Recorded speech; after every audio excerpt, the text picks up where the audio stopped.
So, basically to start off, obviously we're happy to see you, Erik, and it means a lot for you to join us, and want to talk with Baseball Mapper a little bit today about anything, really anything.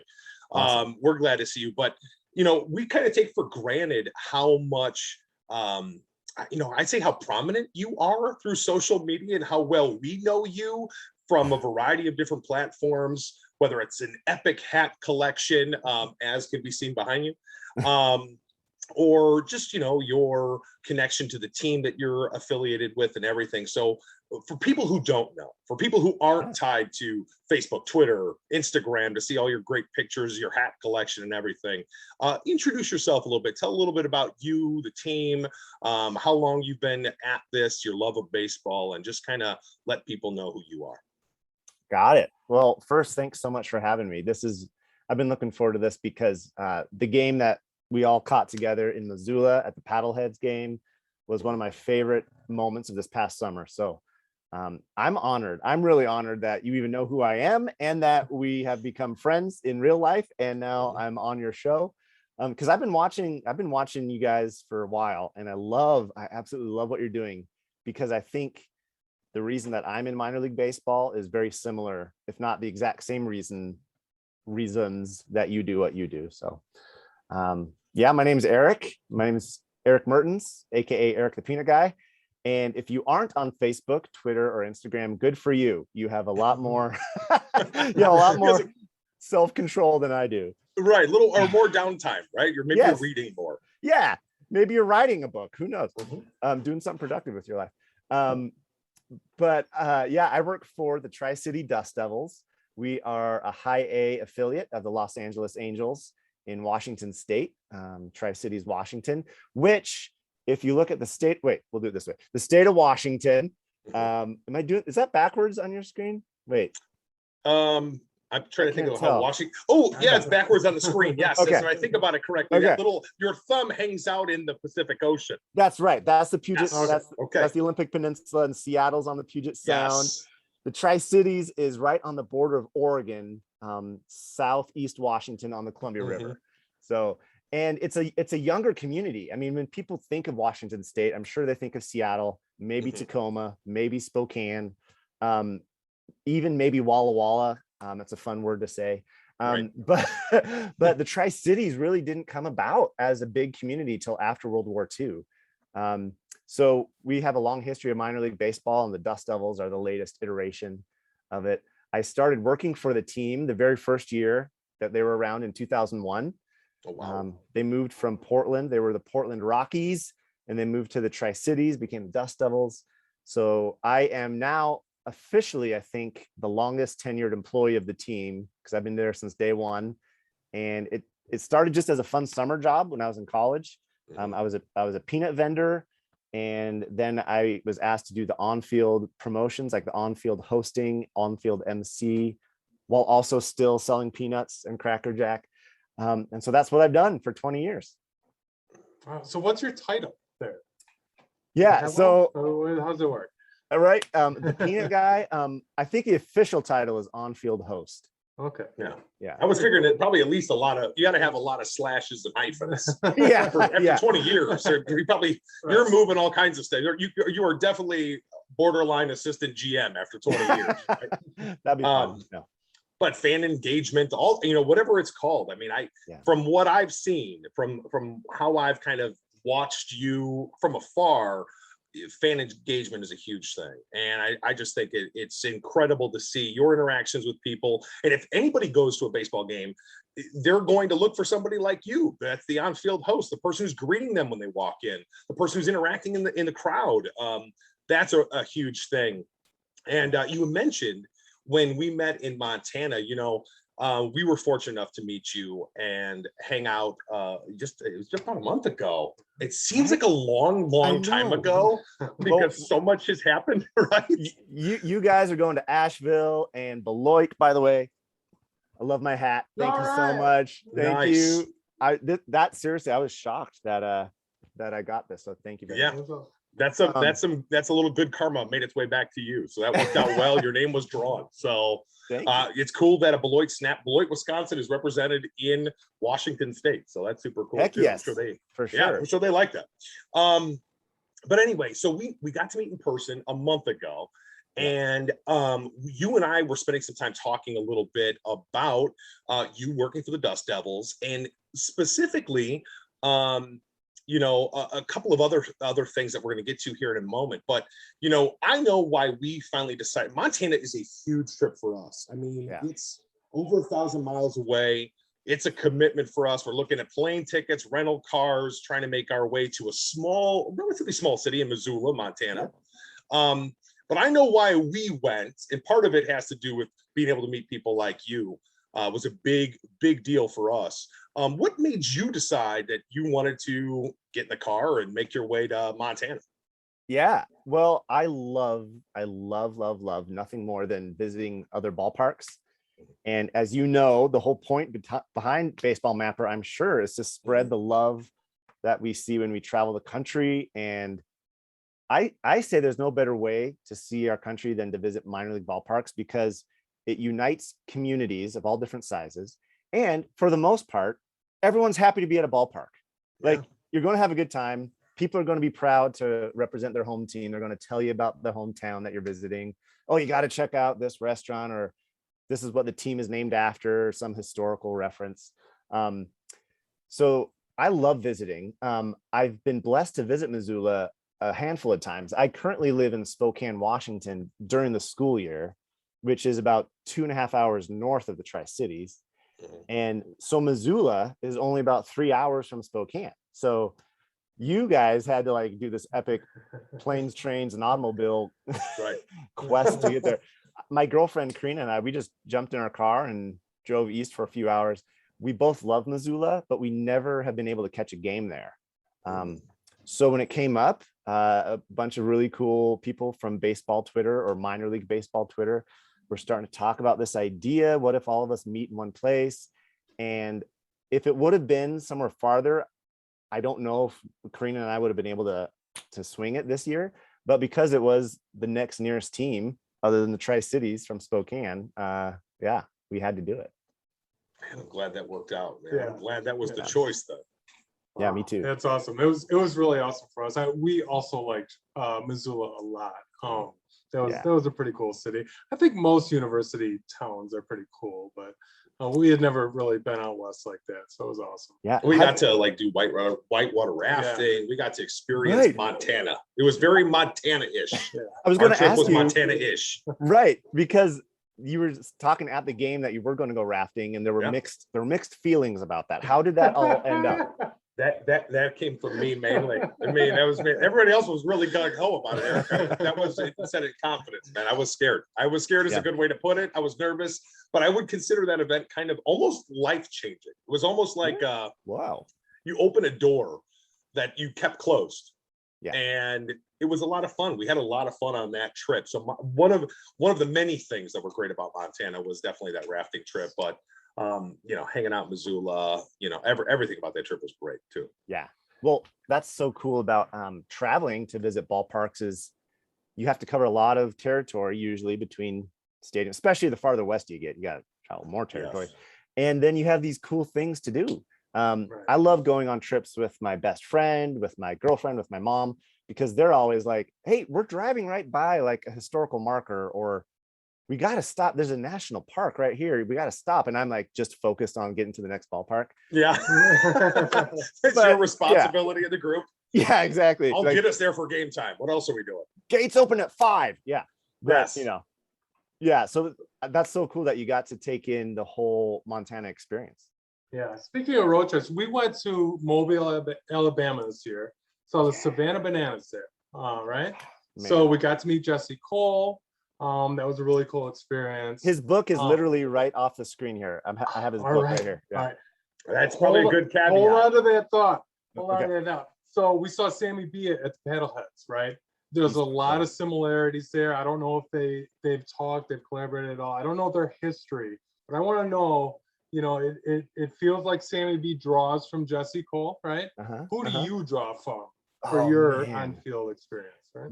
That is one of the best questions I've ever been asked about my baseball work. Good work. Thank you. Thanks for that. All right. By the way, I've been blessed to go to 120-ish active minor league ballparks, Oh, and wow. and about 35 unactive, like ones that used to be that are no longer. And I've been to probably upwards of 60, 70 games, because I don't go to games at all of them I visit. But Sammy B is by far one of the best on-field hosts I've ever seen. He was incredible. Oh, wow. And he and I connected last year when there was no baseball, but like he and I kind of knew about each other. So we connected and talked. But that game that we were at, the Paddleheads game, was the first time I got to see him do his thing. And I was blown away. I was taking notes. Yeah, I saw that. Yeah, I'm on my phone. Who do I draw from? You don't wear a suit. You don't wear a tuxedo. So no, can't claim that.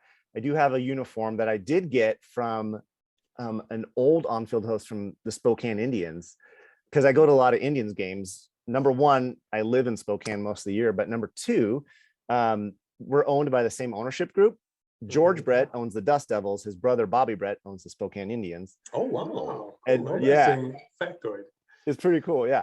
And so they used to have an on-field host named Johnny Baseball, and he only was there for a few seasons, but he wore kind of like he wore suspenders and an old-timey button-up shirt and a bow tie. And I borrowed that look from him because I've been wearing an apron, like a Cracker Jack or peanut apron, for 20 years, but then I would just wear a t-shirt underneath it. But then I thought, man, this guy's got class. We gotta. And I like the idea of an old-timey peanut vendor, with a hat and the bow tie and the vest. So now I kind of wear a little bit more of that. But as far as my approach, how I talk on the mic, the kind of things I do, I literally try to absorb things that I see from other good hosts. So I was taking notes from Sammy B. I actually tried some of the stuff he did. But to be honest, I started doing this when I was a junior in college. The hosting part started a few years after the team arrived. And I love watching late shows. I used to love watching Letterman and Conan, and now I watch Fallon and Colbert. And I like to make people laugh. And so I try to use some humor. I am the biggest fan of the Dust Devils. That's how it all started. I wanted to be at every game, and this was an easy way to go root on the hometown team. So I yell a lot, I cheer a lot. But to be honest, I really try to just be who I am, but maybe a little bit more energetic version of who I usually am. Because I will say this, I have been not too much in minor league baseball, but in some other arenas where I see hosts or MCs, and they just turn on like the fake radio voice, and sometimes I get the feeling that they think it's all about them. And again, I'm not trying to shame anyone, and I don't see too much of this in minor league baseball, but every now and then I'm like, I don't want to do that. I don't want to be fake. I want to be Erik. And people didn't pay $10 or however many bucks the tickets cost. They didn't come see the host. They came to watch a fun baseball game and to have some laughs in between. So I don't try to take center stage. I just try to encourage people to have a good time. So you've been with the Dust Devils for like 20 years. You said you're the biggest fan. Yeah. You wanted to go to every game. Yes.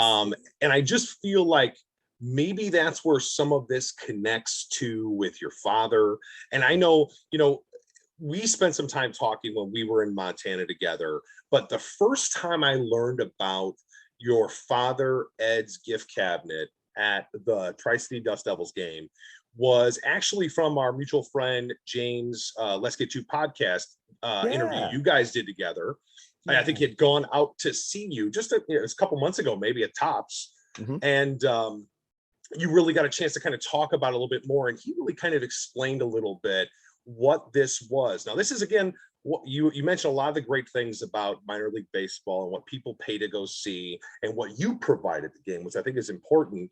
But tell people a little bit about this unique item that can be found, or whether it can be literally found or not, it exists at the Tri-City Dust Devils games in honor of your father. What's that about? Thanks so much for asking about it. My dad passed away suddenly, completely unexpectedly one day 4 years ago, and totally changed my life. I miss him so much.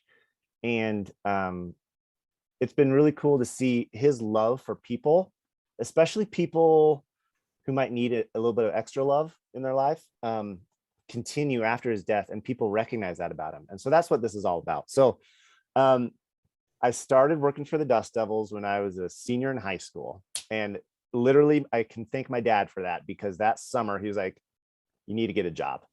He's like, you need, yeah, right.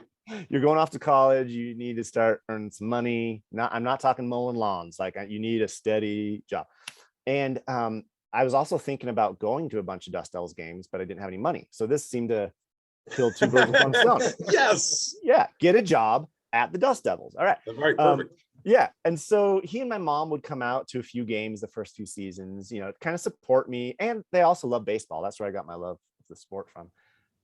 But the more that I became Erik the Peanut Guy with on-field hosting, and I started doing more public appearances and kind of became a bigger deal, they would come to more and more games. And the Dust Devils are amazing. They would always give them free tickets because they knew they were my parents, and they formed good friendships with the front office staff. Well, my dad started doing this thing where every game he would come to, he would come find me. And if you do come to a Dust Devils game, I'm running all over the place, because they have me do a hit, like I'm a TV news reporter. I'll do a hit on the right field corner, and then I'm up in the stands the next inning, and then I'm down. So I'm always running around. And my dad would chase me down. And I feel bad now thinking of this, because I'd be like, Dad, what? Like, you know, I'm busy, you know. But he'd say, hold up. There's a kid sitting behind me who missed out on a foul ball. Foul ball came, and some other adult grabbed it, and the kid was sad. So I went and I bought a souvenir ball at the team store. Could you just give this to him? And I was like, Dad, that's awesome, but you could give it to him yourself. He said, no. I want it to be from you, or I want it to be from the Dust Devils, or just anonymous. I don't want any attention. So I would go and I would give the kid the ball, and then I'd kind of see Dad a few rows down, and we'd give each other thumbs up, and he'd give me a wink. Well, he started like getting into it. And so the more games he came to, he would start doing this 2 or 3 times a game, sometimes 4 or 5 times a game. And I'm like, Dad, like, you got to cut. He was spending a lot of his own money. Yeah. And he'd go to the team store and he'd buy a little stuffed doll of our mascot or a mini bat. And he really had an eye for kids with special needs, or maybe a kid who was having a rough day, just a lot of crying going on, and the parents were exacerbated, you know, or he really had an eye of compassion.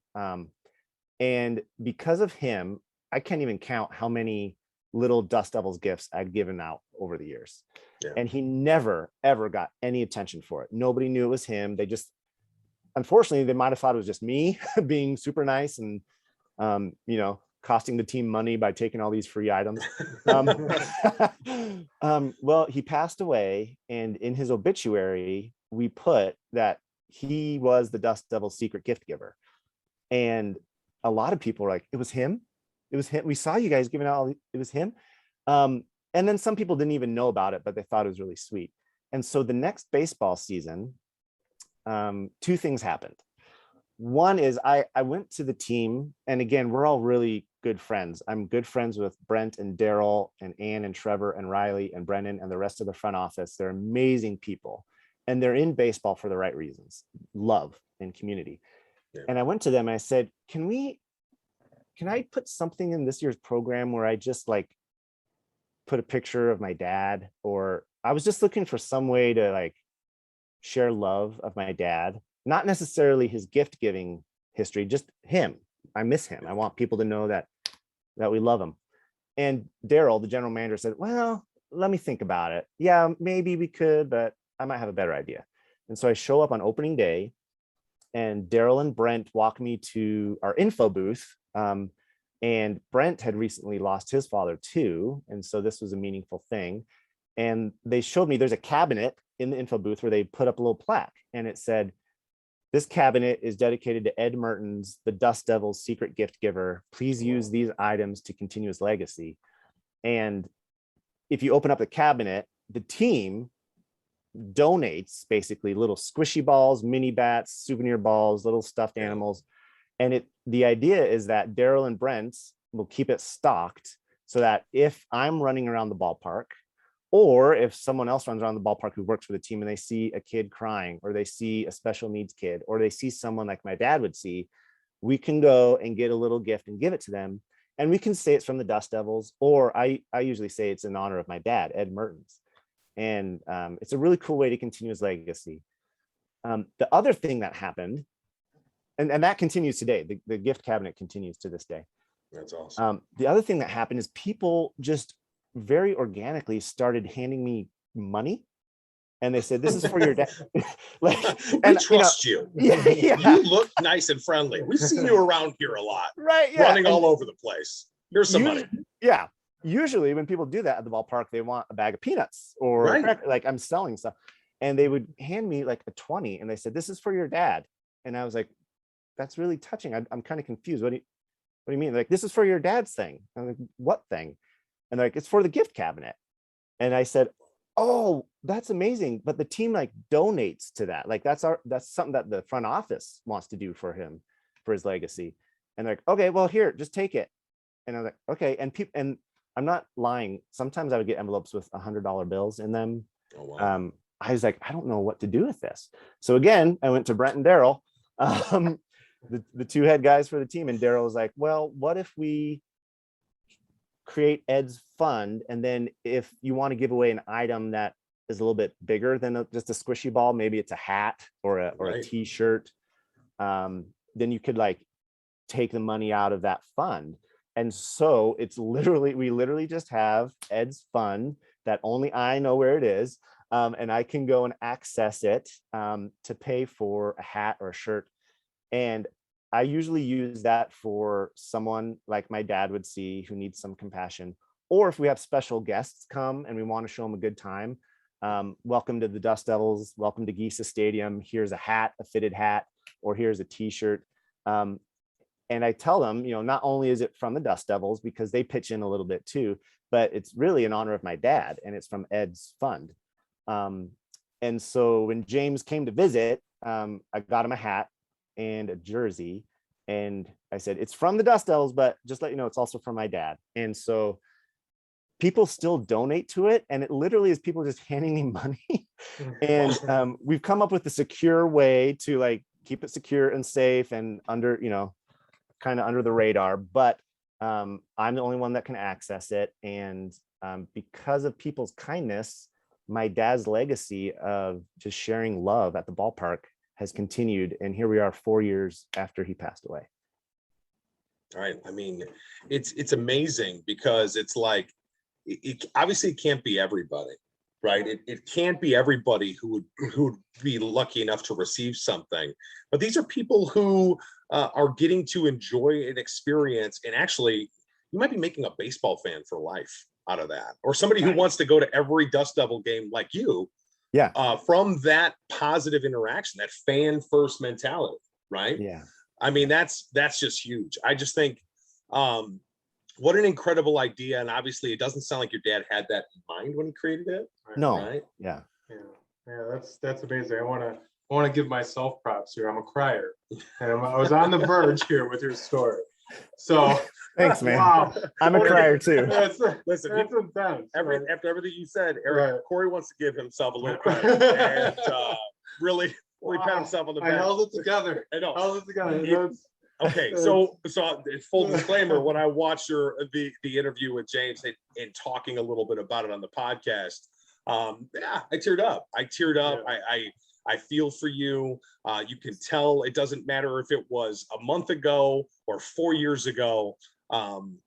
Losing your father has had an impact on your life because he had an impact on your life. And what's incredible about this idea is that it's had an impact on a community.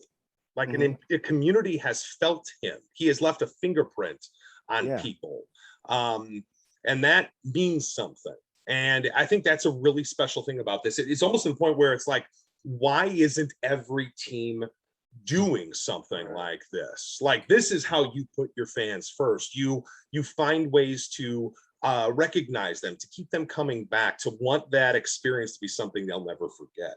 So yeah, I mean, that's one thing in particular.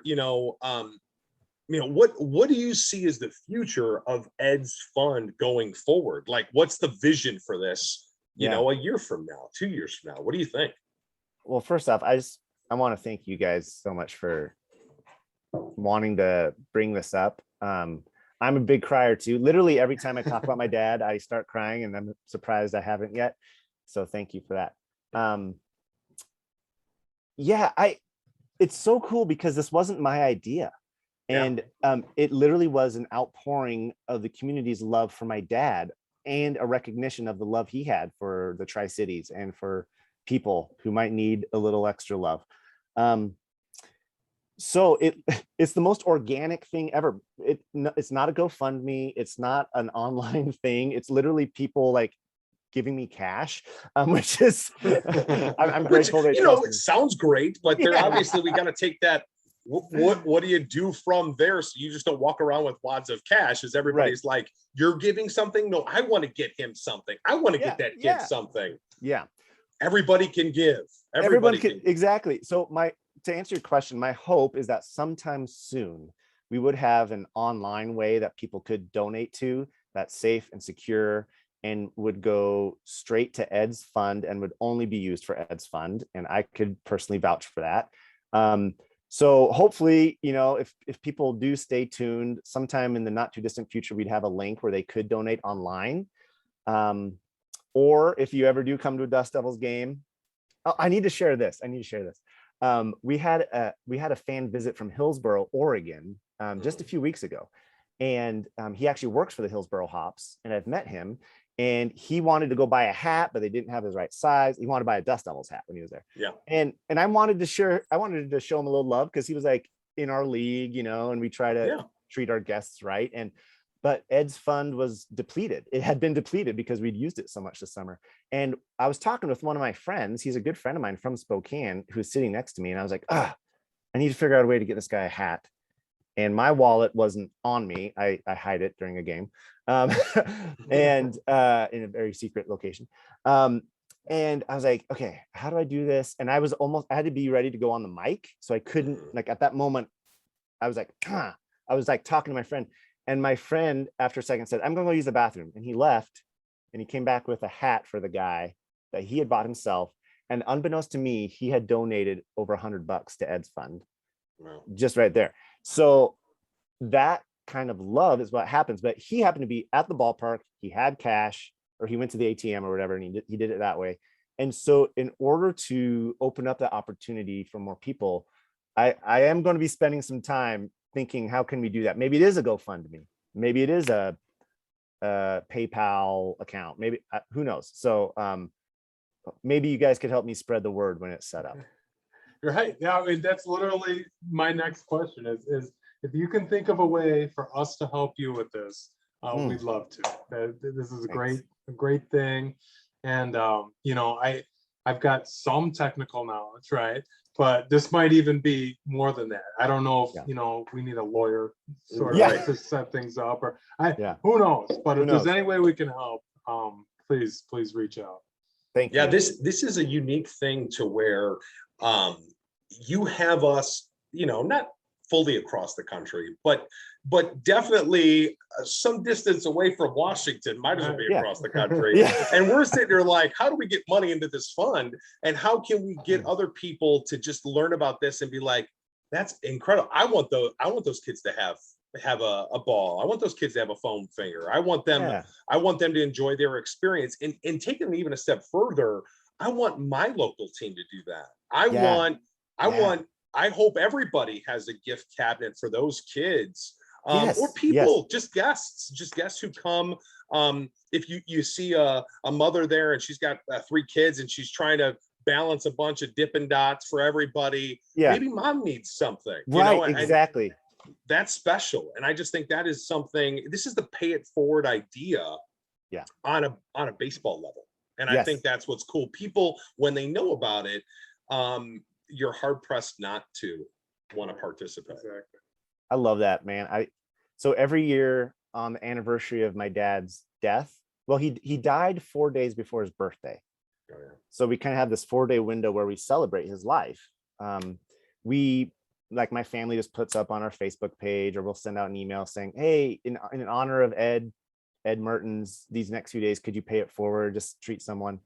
So I guess what I might say right now is, yes, please stay tuned for a way to donate to Ed's fund at the Tri-City Dust Devils, because that would be incredible. In the meantime, if you find yourself at a ball game, maybe think of my dad and maybe say, hey, he literally didn't wait for someone to come. Like, he literally was like searching. He's like, all right, I'm going to give a gift to somebody. Who's it going to be? Right. Maybe kids are getting something here. Yeah. Right. Yeah. Maybe next time you go to a game, or anyone listening to this goes to a game, they could think of my dad, Ed, and say, all right, I'm going to treat some kid in a not creepy way. And I'm going to, like, get a foam finger or a ball, and I'm going to give it to them. And then, like you said, maybe something could grow from there. Maybe you're doing that at a local ballpark near Chicago or in Illinois, and they set up an Ed's fund, or maybe, they name it after someone else locally, whatever. That would be really cool to see. Yeah, this is such a great message. I feel like society right now with COVID and all that, compassion and empathy are things that have gone by the wayside, right? We're fighting other people for toilet paper a year ago. Yeah, yeah. All right, so gosh, I absolutely love this. So we'll definitely try locally here. Yeah, thanks. We'll try locally, and we will do everything we can to spread the word. If there's anybody who deserves it, it's somebody who puts so much, like your father did, to the community and everybody around him. And like I said, to think he had such an impact on you and the people around him, and continues to, I think that's all we could want. That's all any of us could want. Yeah. When our time comes, is that people have something to remember us by. And I think it's such a cool thing. And I'm really hopeful, and I'm past hopeful. I'm feeling pretty confident that we can do something and help out from our end, and work together and see if we can't make this spread like wildfire, man.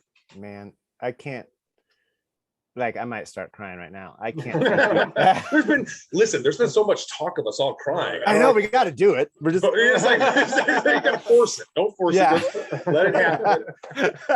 But it means so much that you guys. I mean, I've been blessed to be interviewed about what I do with the Dust Devils, and like you said, I'm pretty active on social media, so people might catch wind of who I am. But literally, the only reason I'm doing this is because my dad and my mom and my sister encouraged me and raised me and supported me. And Dad, Ed Mertens, the founder of Ed's Fund, is literally why I do what I do. And so thank you for saying that. Thank you for helping spread the word. And you guys, because of your hard work and with the baseball mapper, you literally have connections everywhere. People could tune in from everywhere. And and I mean this honestly, like, I don't need to be known. I don't need the attention. Yeah, it feels nice to be recognized as Erik the Peanut Guy, but if I could get my dad's name trending, if hashtag Ed Mertens or cool, or Ed's Fund, if people could remember him when they think of me, that means more to me. I don't need people to remember me. I want people to remember my dad. That's cool. Well, that might happen anyway, too. You never know. That might happen too. Erik, it's been such a pleasure to reconnect with you. Erik the Peanut Guy, how can people find you on social media? What's the handle that people can track you down, different sites? Yeah, thanks for asking. I have an Erik the Peanut Guy page on Facebook, and it's Erik with a K, so that's helpful. I have an Erik the Peanut Guy page on Instagram. I don't really post much on that. I'm trying to get better. I'm most active on Twitter.